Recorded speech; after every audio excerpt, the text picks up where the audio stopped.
ना सदासिन्नो सदासित् तदानीं नासिद्रजो नो व्योमा परो यत् किमावरीवः कुह कस्य शर्मन्नम्भः किमासीत् गहनं गभीरं सृष्टि से पहले सत नहीं था, असत भी नहीं, अंतरिक्ष भी नहीं, आकाश भी नहीं था। छिपा था क्या, कहाँ, किसने ढका था? उस पल तो अगम अतल जल भी कहाँ था।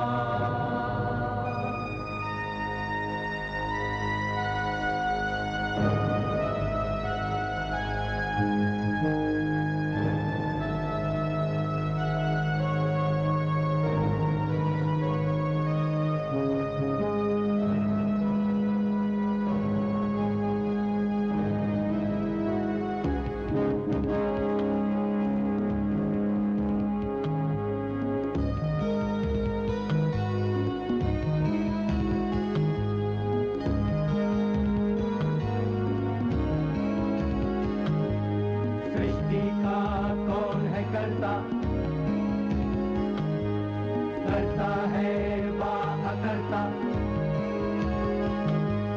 ऊंचे आकाश में रहता, सदा अध्यक्ष बना रहता।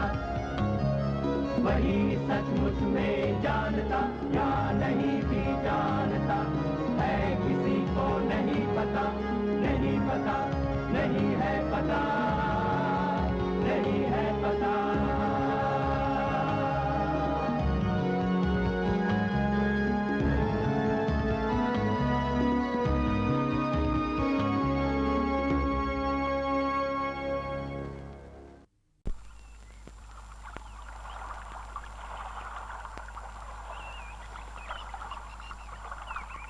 एक अरसे तक आर्य लोग हिंदुस्तान के उत्तर में अफगानिस्तान तक ही महदूद रहे, जिसे वो ब्रह्मवर्त कहते थे।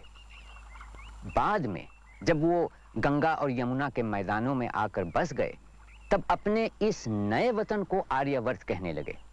पुराने जमाने की तमाम तहजीबों की तरह आर्य भी नदियों के किनारे ही आकर बसे।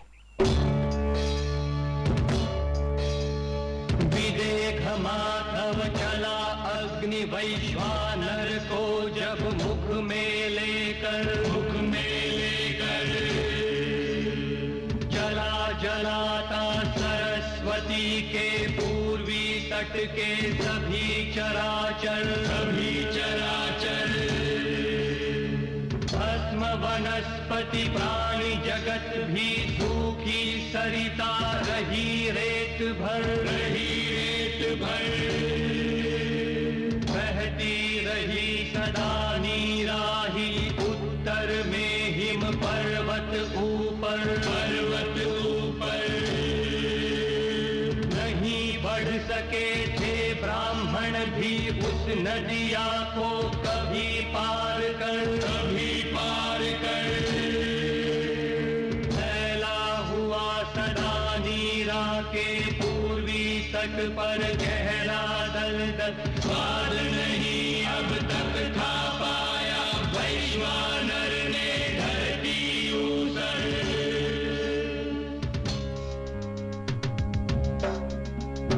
यज्ञ के ब्राह्मण ने शत उपजाऊ है अब धरती वो।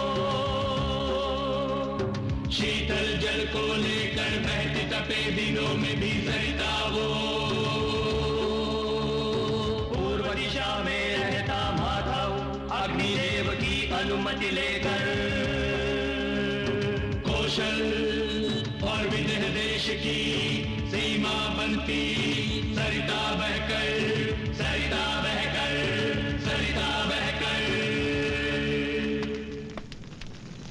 उत्तर ऋग्वेद काल की आबादी पशुपालक वैदिक लोगों, किसानों और आदिम कबीलों का मिला जुला रूप थी। ये हिंद आर्य समूह लगभग 1000 वर्ष ईसा पूर्व में पंजाब से पूरब की ओर बढ़ने लगे। ये लोग मूल वैदिक लोगों से पूरी तरह भिन्न थे। इस दौर की विशेषता थी लोहे का इस्तेमाल। शुरू में लोहे के हथियार ही बनते थे, धीरे धीरे औजार भी बनने शुरू हुए। खेती के लिए लकड़ी के हल का इस्तेमाल शुरू हुआ। मिट्टी के बर्तन बनाना, कपड़े बुनना और लकड़ी का सामान तैयार करने की तकनीक सिंधु घाटी सभ्यता से ही ली गई। जोतता धरती लिए वो बैल छे और ऋतुएं हैं हमारी छे जोतता ऋतुओं सहित वो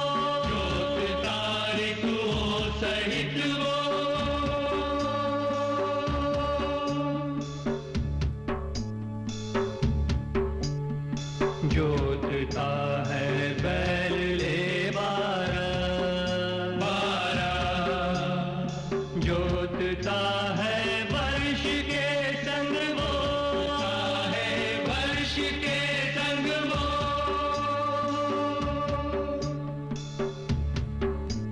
आठवीं शताब्दी ईसा पूर्व के आसपास मध्य गंगा घाटी के घने जंगली इलाके को साफ करने और जोतने में लोहे के औजारों का बड़े पैमाने पर इस्तेमाल हुआ, जिससे पैदावार बढ़ने लगी।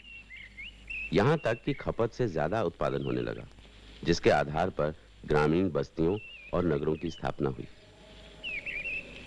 ये अतिरिक्त उत्पादन एक ऐसे सामाजिक स्वरूप में ही संभव था जिसमें बड़े पैमाने पर श्रम उपलब्ध हो सके। नए समाज में एक गुलाम शूद्र वर्ग वजूद में आया और ब्राह्मण, राजन्य, वैश्य और शूद्र, ये 4 वर्ग या वर्ण समाज में उभरने लगे।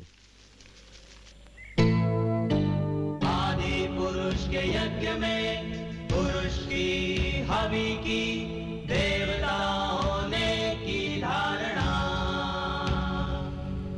घृत हुआ वसंत, ग्रीष्म ईंधन, हवि की शरद ऋतु में की कल्पना। पुरुष को बांटा देवों ने कितने अंशों में, मुख था कौन, भुजाएं थी कौन, जंघाएं कौन, चरण था कौन। पुरुष के मुख से ब्राह्मण, बाहु से क्षत्रिय, जंघा से वैश्य और चरणों से शूद्र निकला था। इस तरह भारत में वर्ण व्यवस्था की शुरुआत हुई, जो शूद्रों की श्रम शक्ति पर आधारित थी। उसी दौर में यूनान और मिस्र में दास प्रथा का विकास हुआ, मगर शूद्रों को यूनानी गुलामों पर होने वाले अत्याचार का सामना नहीं करना पड़ा।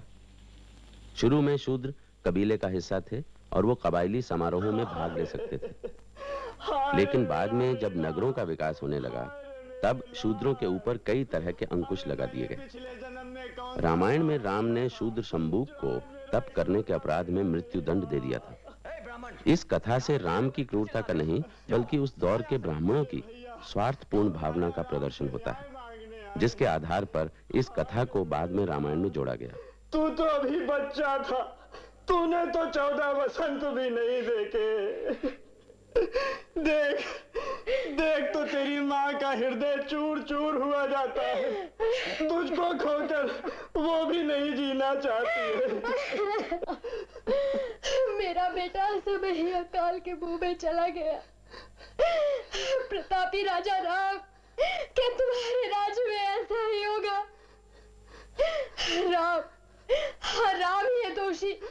यदि उनके सिंहासन पर बैठने से एक अबोध बालक की मृत्यु हो सकती है। महाराज को दोष क्यों देती है ब्राह्मणी? अरे ये तो तेरा अपना कर्म है। अपना कर्म? हाय मैं क्या करूं, कहां जाऊं? भगवान ही जानता है। मैंने कभी अपने मुंह से असत्य वचन नहीं कहे, कभी किसी पशु का वध नहीं किया, कभी किसी मनुष्य को दुख नहीं पहुंचाया। ओ राजा राम, हमारे पुत्र के प्राणों को वापस लौटा दो, वापस लौटा दो। नहीं तो हम तेरे ही राज दरबार के सामने अपने प्राण दे देंगे। हम ब्राह्मणों की हत्या का पाप तुझे ही लगेगा। यदि ब्रह्म हत्या करके तुम सुख से जी सको तो हे राजा राम, भगवान तुम्हें लंबी आयु दे। तुम अपने भाइयों के साथ सुख से जियो।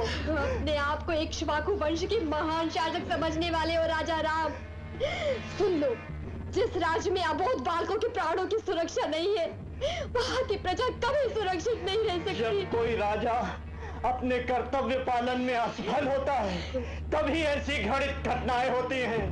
पाप बढ़ता है, अकाल मृत्यु होती है, चारों ओर अव्यवस्था फैल जाती है। इस ब्राह्मण ने जो आरोप लगाया है, उस विषय पर मैं आपसे सलाह चाहता हूं। लगता है मेरे ही किसी अपराध के कारण उसके पुत्र की मृत्यु हुई है। महाराज, पहले उस बालक की अकस्मात मृत्यु का कारण सुने, उसके पश्चात जो आप उचित समझे वो करें। मैं आपके परामर्श की प्रतीक्षा कर रहा हूं देवर्षि।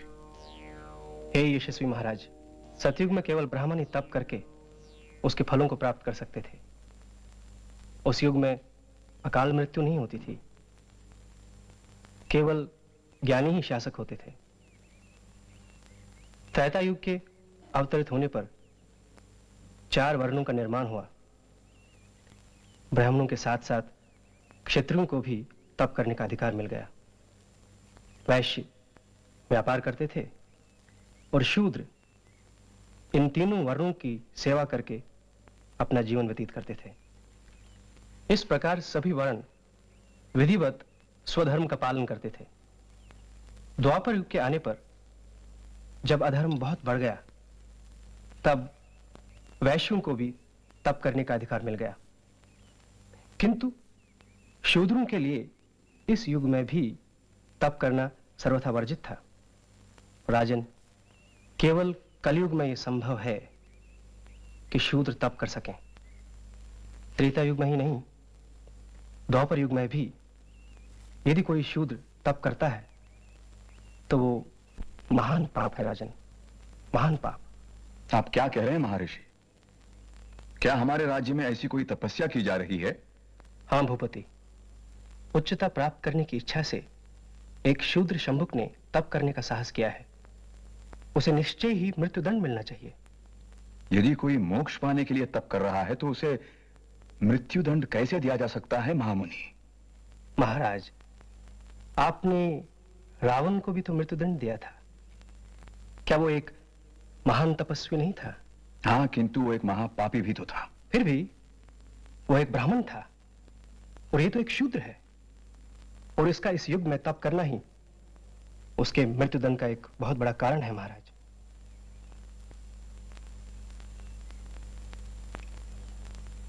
तो फिर क्या शंभुक पापी है?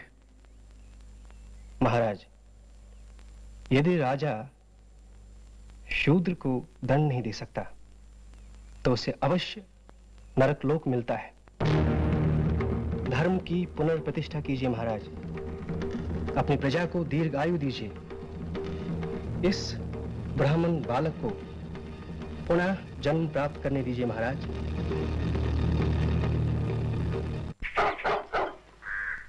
किसान समुदायों में आदिम शिकारी और अन्य बटोर कबीले बड़ी तादाद में शामिल किए गए, लेकिन उन्हें वर्ण व्यवस्था के बाहर सस्ते गुलाम मजदूरों की तरह रखा गया। गुरुदेव, कुत्ते ने भूखना बंद कर दिया। उधर कोई है जो हमारे शिकारी कुत्ते पर बाण छोड़ रहा है? अवश्य इन जंगलों में रहने वाला कोई निषाद होगा। चलो चलकर देखते हैं। सबसे पहले की अछूत जातियों में थे 2 शिकारी कबीले, चांडाल और निषाद। महाभारत की एकलव्य की कहानी में उत्तर वैदिक काल में ऐसे कबीलों के प्रति व्याप्त रवैये की झलक मिलती है।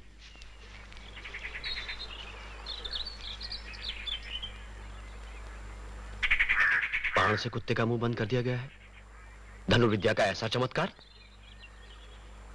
ऐसा कौन कर सकता है? चलो आगे चलकर देखते हैं। कौन हो तुम? इस राजवन में आखिट करने का तुमने साहस कैसे किया?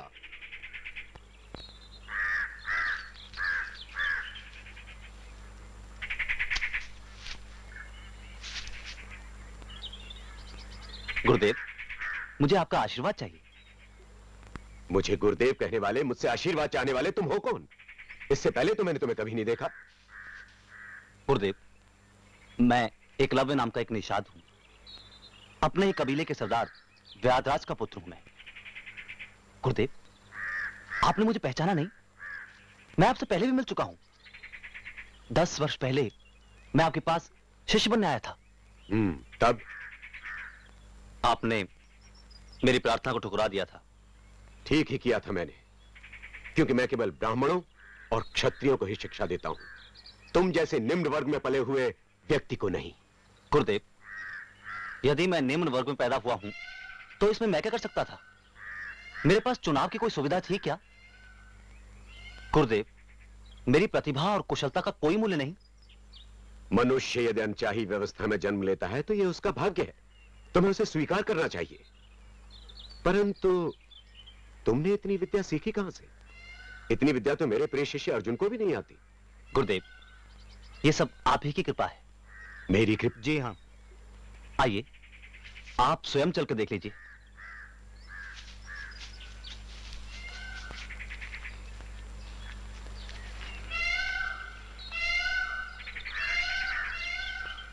गुरुदेव, ये मैंने आपकी प्रतिमा बनाई है।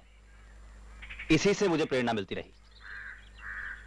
गुरु के बिना भी इतना ज्ञान, तुम धन्य हो एकलव्य। राजकुमार, आज मैं जो कुछ भी हूं गुरुजी की कृपा से हूं।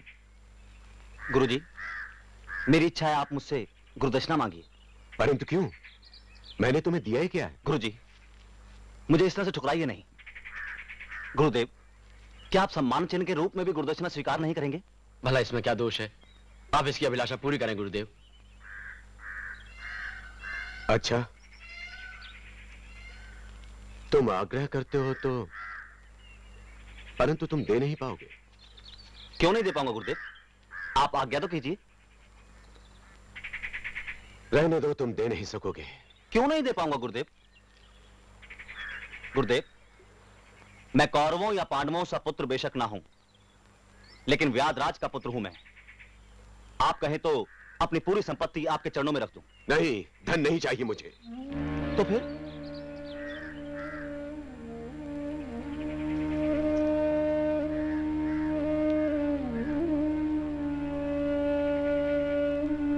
तो सुनो, मुझे गुरु दक्षिणा में तुम्हारे दाहिने हाथ का अंगूठा चाहिए। ये आपने क्या मांग लिया गुरुदेव? आप आशीर्वाद दे रहे हैं साहब? यही तो कह रहा था, दक्षिणा मांगिए, दक्षिणा मांगिए। गुरुदेव, मैं आपको अपना अंगूठा जरूर दूंगा, लेकिन एक प्रश्न पूछूं? कैसा प्रश्न? गुरुदेव, क्या कभी आप अपने इस अर्जुन से उसका हाथ मांग सकेंगे? क्या कभी भीम से उसकी भुजा मांग सकेंगे? और मांगेंगे भी तो क्या वो देंगे?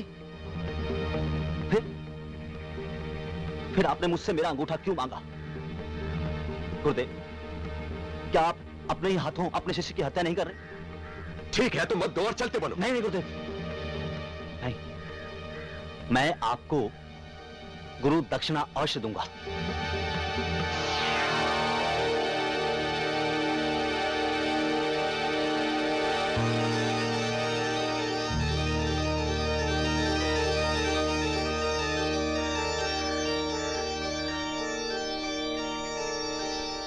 लीजिए गुरुदेव, अपनी गुरु दक्षिणा।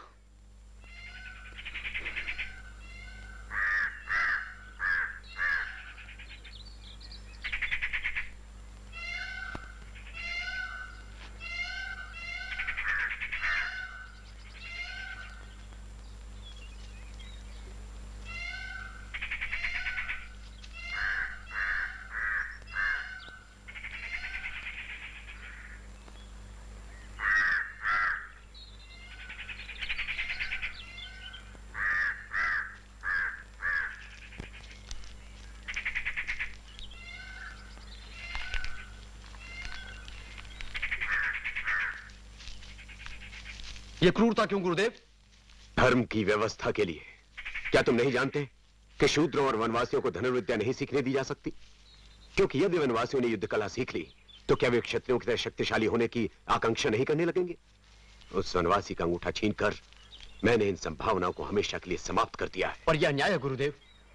यदि उस वनवासी को योद्धा बनने की अनुमति दे दी जाती तो अवश्य वो एक दिन तुम्हारा प्रतियोगी हो सकता था। मगर आपकी सहायता से मैं सीख सकता था कि उसे कैसे हराया जाए। नहीं अर्जुन, तुम उसके सामने नहीं ठहर सकते थे। तो क्या इसीलिए आपने? हाँ, क्योंकि मैंने तुम्हें वचन दिया था कि तुम इस युग के सबसे बड़े योद्धा, सबसे बड़े धनुर्धर होगे, और आज मैंने अपना वो वचन पूरा किया है। नहीं गुरुवर, क्योंकि आज संसार के सबसे बड़े धनुर्धर को मैं अपनी आंखों से देख चुका हूं। अब जब कभी भी मुझे संसार का कोई सबसे बड़ा धनुर्धर कहेगा, तो उस समय एकलव्य का अंगूठा विहीन दाहिना हाथ मेरी खिल्ली उड़ाएगा।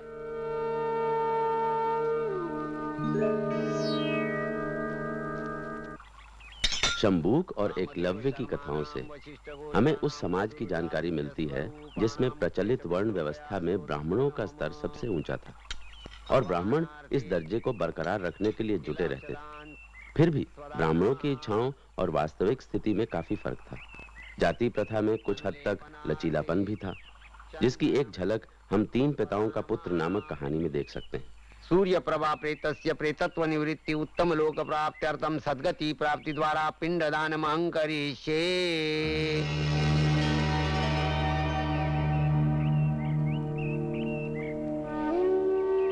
किस हाथ में पिंड सौंपूं?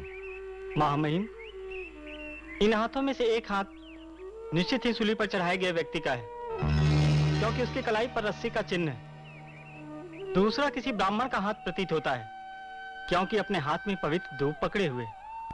तीसरे हाथ के लक्षण राजसी हैं। उसने राजसी अंगूठी पहन रखी है, इसलिए वह राजा का हाथ है। तब तो राजा के हाथ में ही पिंड को रखना चाहिए।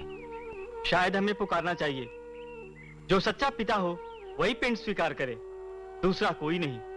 ओ चंद्रप्रभा के पिता, तर्पण को स्वीकार करने के लिए अपने हाथ फैलाएं। इस सब का क्या मतलब है? मैं ब्राह्मणों से विचार विमर्श करने के बाद आपको सूचित करूंगा राजन। हे राजन, तुम 3 हाथों वाली कथा नहीं सुनोगे, जो केवल मुझे मालूम है। औरत, तू क्या जानती है? वह सब तो ब्राह्मणों का काम है कि पता लगाए। पहले मेरी कथा सुन लो, फिर ब्राह्मणों को निर्णय करने दो कि क्या करना चाहिए। ताम्रलिप्ति के समुद्र तट पर बसे नगर में एक व्यापारी रहा करता था, जिसका नाम था धनपाल।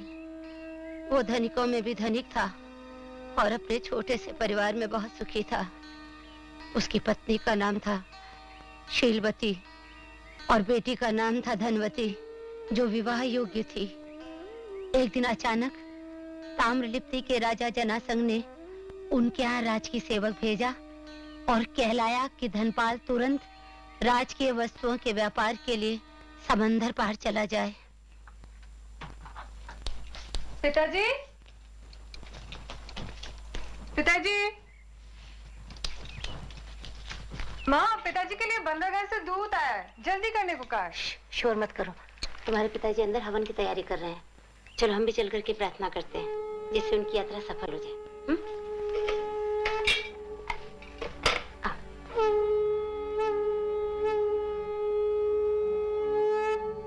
वणिज इंद्र है, आओ बिनती है नायक बन आओ।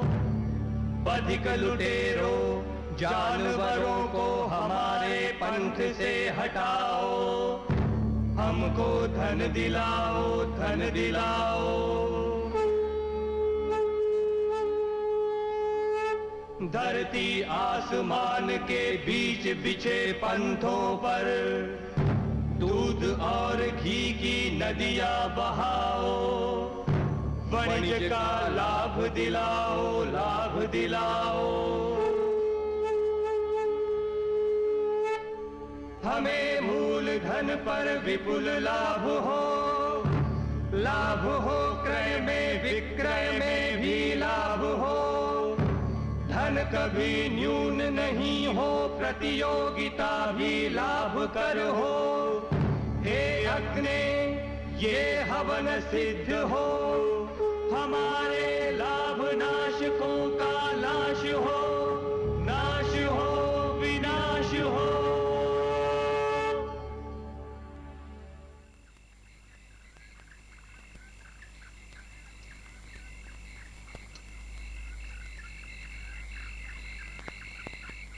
चिंता की कोई बात नहीं है। मैं धनवती बिटिया के ब्याह से पहले जरूर लौट आऊंगा, और अगर मेरी ये यात्रा सफल रही तो हमारे पास अपार धन होगा। आप राजकीय वस्तुओं का भार अपने ऊपर लेते ही क्यों हैं? वैसे भी समुद्री यात्रा इतनी कठिन होती है, कहीं कुछ हो गया तो? अरे पगली, कुछ नहीं होगा, और इस जोखिम के बदले में ही तो मुझे मुनाफे में ज्यादा हिस्सा मिलेगा। तुम मेरी चिंता बिल्कुल छोड़ दो। धनवती का अच्छी तरह से ख्याल रखना। वैश्य वर्ण में किसान, चरवाहे, दस्तकार और वणिक यानी व्यापारी भी शामिल थे। वैश्य ही मुख्य करदाता थे, जिनके करों, चुंगी और उपहारों के आधार पर ही ब्राह्मण और क्षत्रिय अपनी गुजर बसर करते थे। व्यापारी कभी कभी राजा की तरफ से भी व्यापार किया करते थे, जैसे कि हमारी कहानी का व्यापारी धनपाल।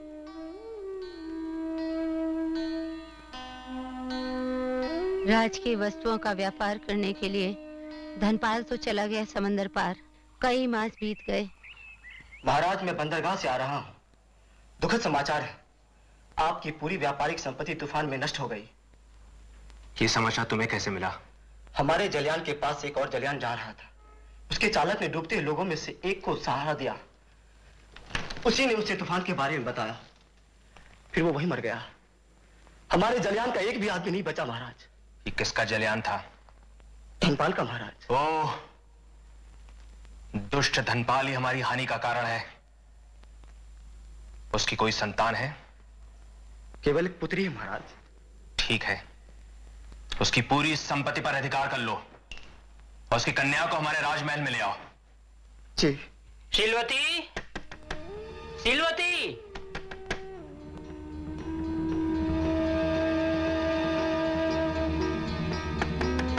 शीलवती,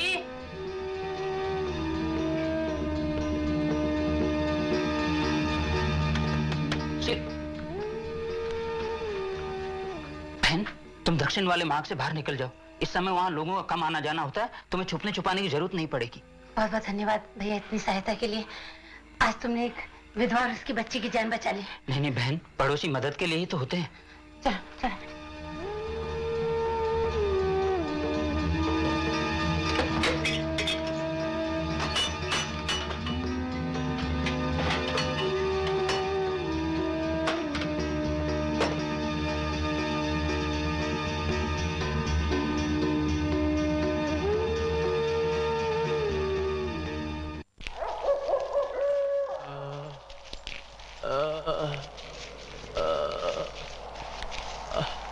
अरे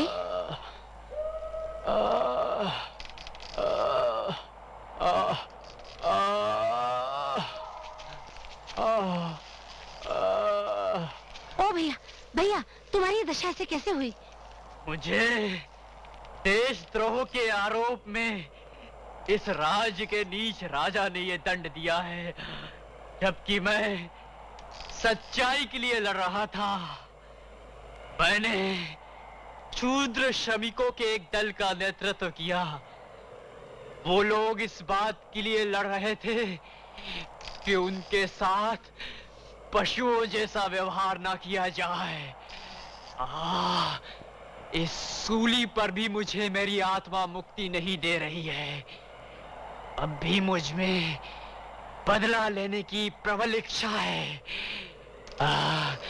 ऐसा लगता है जैसे भगवान ने तुम्हें मेरी सहायता के लिए ही भेजा है। हम तुम्हारी सहायता कैसे कर सकते हैं? हम तो स्वयं राजा के लोभ के शिकार हैं। मेरी माँ, मेरी प्रार्थना सुन। अपनी अविवाहित कन्या मुझे सौंप दे। ये तुम क्या कह रहे हो? मैं अपनी कन्या को कैसे सौंप सकती हूँ? ये तुम्हारी किस काम आएगी? मेरे मरते समय कोई पुत्र नहीं है। बिना पुत्र के मैं परलोक नहीं जा सकता। ना ही मुझ पर लगाए गए आरोपों का बदला लिया जा सकता है। ये नियोग से एक संतान को जन्म दे सकती है। इसके गर्भ में जो संतान होगी वो मेरी संतान कहलाएगी। बस यही विनती है। जैसा मैं कहता हूं वैसा ही करो। मैं बड़े असमंजस में हूँ। मैं कैसे इसके यौवन को वैधव्य के लिए बलिदान कर दूं? दूर उस पेड़ को देखो, वहां जाकर खुदाई करो। उसके नीचे तुम्हें 3 मणियां मिलेंगी, अमूल्य मणियां।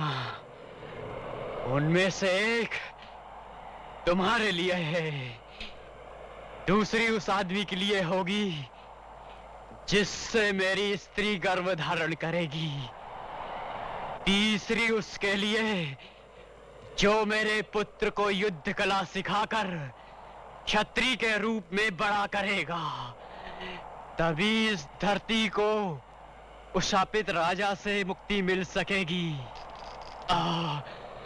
लगता है भगवान ने सचमुच मुझे तुम्हारी ही सहायता के लिए भेजा है।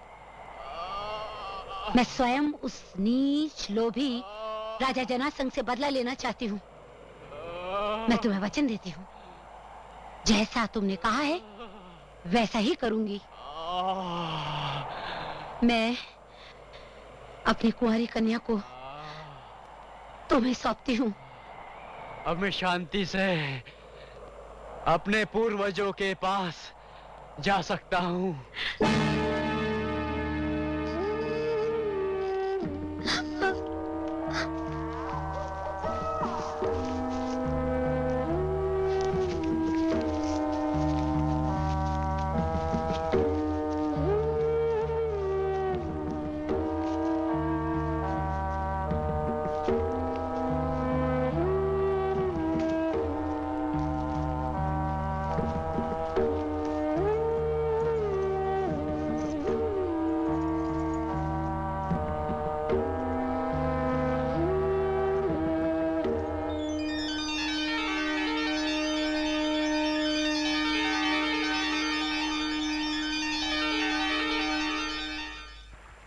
फिर शीलवती और धनवती किसी तरह से वक्रलोक पहुंच गई।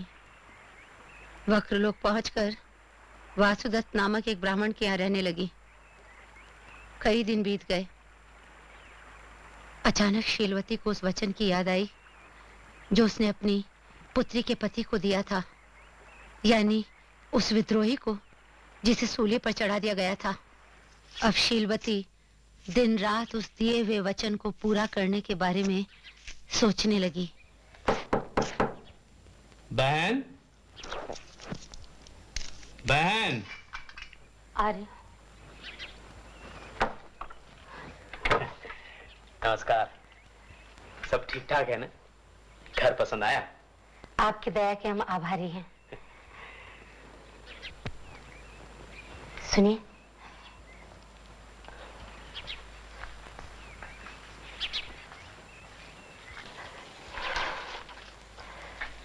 आपने उस लड़के को ढूंढने का प्रयास किया जिसके बारे में मैंने आपसे बात की थी? बहन, तुमने एक बहुत कठिन उत्तरदायित्व मुझे सौंपा है। तुम्हारे बेटी के साथ मेरी पूरी सहानुभूति है। यदि तुम्हारे बेटी के पति का कोई छोटा भाई होता तो ये समस्या बहुत आसानी से हल हो सकती थी। उसके पति के कुल और वंश के बारे में मैं अधिक कुछ नहीं जानती। हम दोनों में यही समानता थी कि हम दोनों उस दुष्ट राजा से बदला लेना चाहते थे। अरे हाँ, याद आया, पास ही विष्णु स्वामी नाम के एक विद्वान आचार्य रहते हैं। उनका मनस स्वामी नाम का एक सुंदर और युवा विद्यार्थी है। आपने उससे बात की? नहीं, मैंने सोचा पहले तुम उससे मिल लो। इसकी कोई आवश्यकता नहीं। यदि आप सोचते हैं कि लड़का अच्छा है तो मुझे आपका निर्णय स्वीकार है। ठीक है, लेकिन तुम्हारी बेटी की स्वीकृति? वही करेगी जो मैं चाहती हूँ।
मुझे तुमसे कुछ कहना है।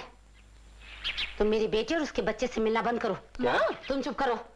क्या मैं अपनी पत्नी और पुत्र से मिल भी नहीं सकता? वो तुम्हारी पत्नी नहीं। शीलवती, मेरे पुत्र की माँ मेरी पत्नी नहीं हुई तो और क्या हुई? कान खोल करके सुन लो। धनवती और उसके बच्चे पर तुम्हारा अधिकार नहीं है। जो काम तुमने किया था उसका मूल्य तुम्हें दिया जा चुका है और तुम्हारे सारे संबंध उसी क्षण समाप्त हो चुके हैं, समझे? माँ, इन्हें इस तरह ना भगाइए। क्या मूल्य चुका देने से मानवीय संबंध समाप्त हो जाते हैं? मैं और अधिक प्रश्न नहीं सुनना चाहती। अब कृपा करके तुम यहाँ से चले जाओ, उठो। मुझे मेरी पत्नी और पुत्र चाहिए। इतनी सरलता से उन्हें नहीं छोड़ूंगा। मैं तुम्हें चेतावनी देती हूँ। माँ, इन्हें यही रहने दीजिए। माँ, हम पे दया कीजिए। धनवती, तुम चिंता मत करो। मैं भी अपने गुरु के पास जाऊंगा। वे अवश्य कोई ना कोई उपाय निकालेंगे। जहाँ जाना चाहते हो जाओ, पर तुरंत यहाँ से जाओ। चलो। माँ,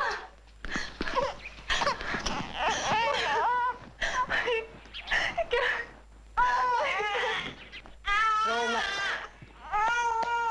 अपने वचन की हमें रक्षा करनी है।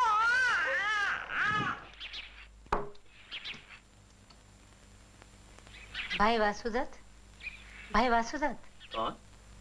अरे बहन, आओ आओ आओ। कैसे आना हुआ? मुझे बुलवा लेती। ये बात अपने कानों तक ही रखना। क्यों, कोई विशेष बात है? मेरी बच्ची अपना हृदय उस ब्राह्मण युवक को दे चुकी है और वो भी उसे पत्नी मानता है।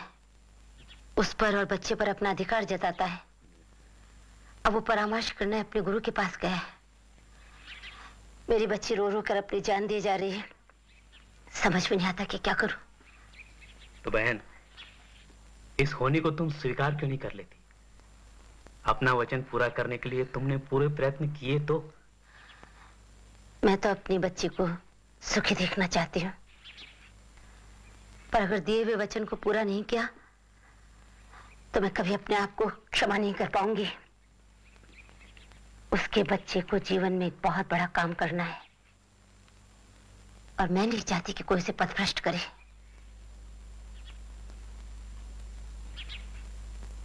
ठीक है, तुम अपना हृदय कठोर कर एक और कार्य करो।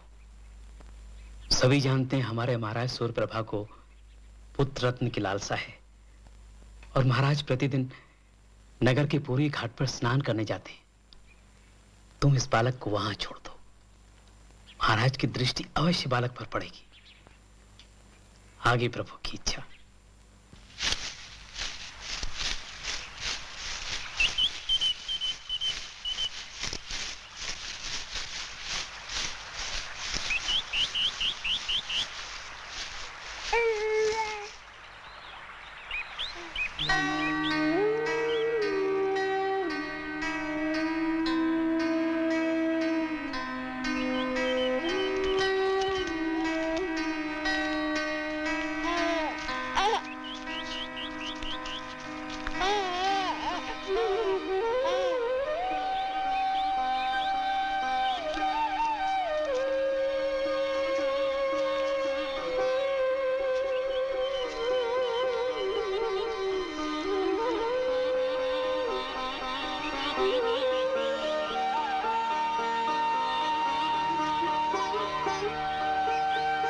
कितना सुंदर है ये बालक।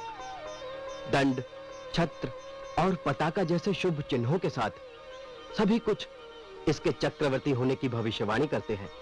ऐसा लगता है जैसे भगवान शिव ने स्वयं ही मुझे योग्य पुत्र दे दिया है।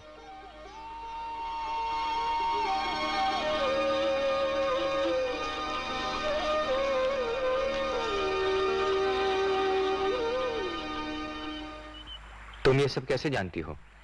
कौन हो तुम? बेटा, मैं तुम्हारी नानी हूं, शीलवती।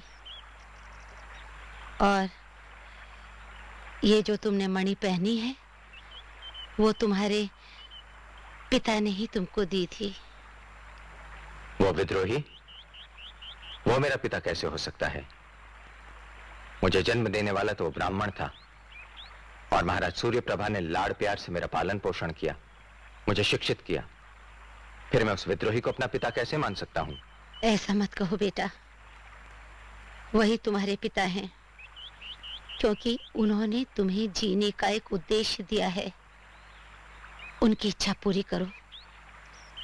ताम्रलिप्ति के दुष्ट राजा जनासंध का नाश, यही तुम्हारे जीवन का परम लक्ष्य होना चाहिए। हालांकि ये कहानी बहुत बाद की है, लेकिन इसमें उत्तर वैदिक काल की मान्यताओं की झलक मिलती है। एक विद्रोही जिसकी जात का पता नहीं एक वैश्य औरत से शादी करता है। उस औरत को एक ब्राह्मण से बेटा होता है जिसे एक क्षत्रिय राजा गोद लेता है। इससे जाति के उतार चढ़ाव का पता चलता है। चंद्रप्रभा के पिता के रूप में विद्रोही के अधिकार को ही मान्यता दी जाती है, न कि ब्राह्मण या क्षत्रिय के अधिकार को। व्यक्ति के अधिकार के संदर्भ में जाति को कोई महत्व नहीं दिया जाता। वर्ण विभाजन से मेहनत कश शूद्रों की हालत सदियों तक दयनीय बनी रही। आज भी गुजरात के बंधुआ मजदूरों के इस गीत में वही भावना छिपी है जो प्रारंभिक काल के दास और शूद्रों की रही होगी। मैं तम में जाता हूँ, मैं तम से आता हूँ, मैं तम में जाता हूँ, मैं तम से आता हूँ।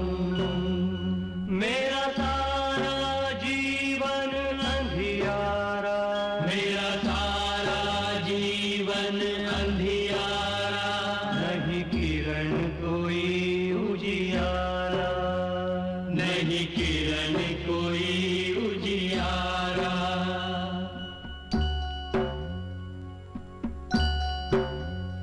मैं अंधकार में जाता हूँ, मैं अंधकार से आता हूँ, मैं अंधकार में जाता हूँ, मैं अंधकार से आता हूँ। नहीं किरण नहीं उजियारा, नहीं किरण नहीं उजियारा, नहीं किरण नहीं उजियारा। भारत की जाति व्यवस्था में जरूर कई खूबियां रही होंगी, वरना ये इतने लंबे समय तक बरकरार नहीं रहती। मगर इस जाति व्यवस्था में सबसे बड़ी खराबी थी कि इसने लोगों के एक बड़े समूह को निचले दर्जों पर रखा। उन्हें शिक्षा, तहजीब और आर्थिक तौर पर बढ़ने का कोई मौका नहीं दिया।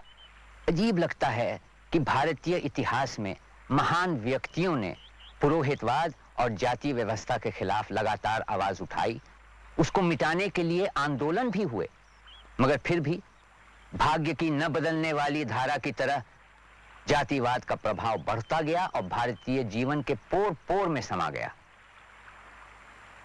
आज के हालात इतनी तेजी से बदल रहे हैं कि जाति व्यवस्था का टिकना अब नामुमकिन सा लगता है।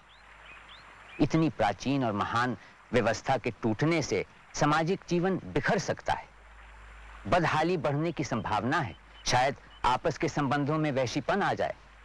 अगर समय और जन चेतना के अनुकूल कोई नई सामाजिक व्यवस्था इसकी जगह न ले ले। हिरण्यगर्भात् समवर्तताग्रे भूतस्य जातः पतिरेक आसीत् सदाधार पृथिवीं व्यामुते मां कस्मै देवाय हविषा विधेम। वह था हिरण्यगर्भ सृष्टि से पहले विद्यमान, वही तो सारे भूत जात का स्वामी महान, जो है अस्तित्वमान धरती आसमान धारण कर। ऐसे किस देवता की उपासना करें हम हवि देकर, जिसके बल पर तेजोमय है अंबर, पृथ्वी हरी भरी स्थापित स्थिर, स्वर्ग और सूरज भी स्थिर। ऐसे किस देवता की उपासना करें हम हवि देकर। गर्भ में अपने अग्नि धारण कर पैदा कर, व्यापा था जल इधर उधर नीचे ऊपर, जगा जो देवों का एकमेव प्राण बनकर, ऐसे किस देवता की उपासना करें हम हवि देकर। ओ सृष्टि निर्माता स्वर्ग रचयिता पूर्वज रक्षा कर, सत्य धर्म पालक अतुल जल नियामक रक्षा कर।